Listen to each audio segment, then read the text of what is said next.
Kesulitan belajar atau studi kasus dapat didefinisikan sebagai gangguan perspektual, memori maupun ekspresif di dalam proses pembelajaran. Kesulitan belajar atau studi kasus adalah gangguan dalam satu atau lebih dari proses psikologis dasar yang mencakup pemahaman dan penggunaan bahasa ujaran atau tulisan.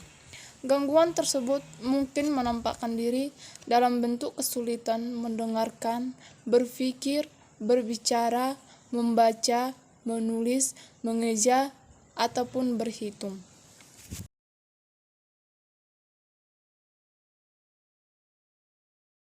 Penyebab kesulitan belajar atau studi kasus adalah disfungsi neurologis, genetik luka pada otak karena trauma fisik atau karena kekurangan oksigen, biokimia yang hilang, biokimia yang dapat merusak otak, pencemaran lingkungan gizi yang tidak memadai, pengaruh-pengaruh psikologis dan sosial yang merugikan anak.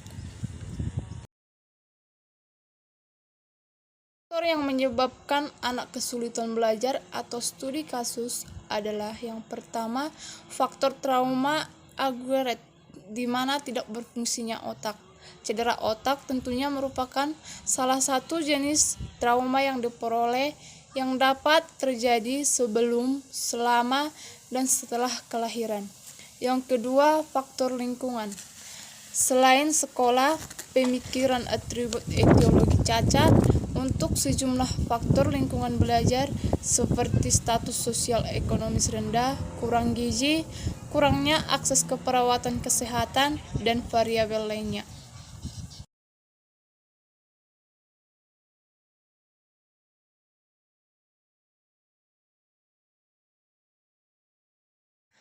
Klasifikasi kesulitan belajar atau studi kasus adalah menurut Mulyono bahwa secara garis besar kesulitan belajar dapat diklasifikasikan dalam dua kelompok, yaitu yang pertama, kesulitan belajar yang berhubungan kepada perkembangan. Kesulitan belajar ini mencakup gangguan motorik dan persepsi, kesulitan belajar bahasa dan komunikasi, dan kesulitan belajar dalam penyesuaian perilaku.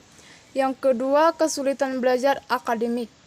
Kesulitan ini menunjuk pada adanya kegagalan pencapaian prestasi akademik yang tidak sesuai dengan kepastian yang diharapkan. Kegagalan tersebut mencakup penguasaan keterampilan dalam membaca, menulis, serta bermatematika.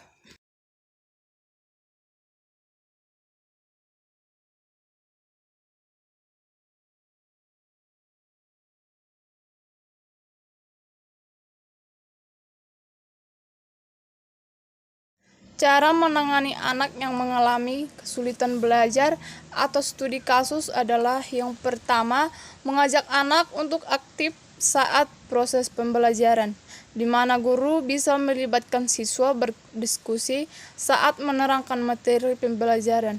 Yang kedua, menciptakan suasana yang menyenangkan, di mana pada model ini dapat menciptakan suasana belajar yang menyenangkan dan tentunya anak akan lebih berkonsentrasi. Yang ketiga, jangan belajar sambil bermain handphone. Supaya anak bisa lebih fokus dan berkonsentrasi dalam belajar, sebaiknya jangan bermain handphone saat belajar. Yang keempat, memberikan pujian. Dengan memberikan pujian pada anak, maka anak menjadi lebih termotivasi dan meningkatkan rasa percaya diri. Yang kelima, berhenti membandingkan anak dengan anak lainnya. Siapapun itu pasti tidak akan senang saat dibandingkan dengan orang lain, tanpa kecuali anak-anak. Orang yang membandingkan dengan anak lain akan membuatnya jadi tertekan. Jadi, berhentilah membandingkan anak dengan anak lainnya.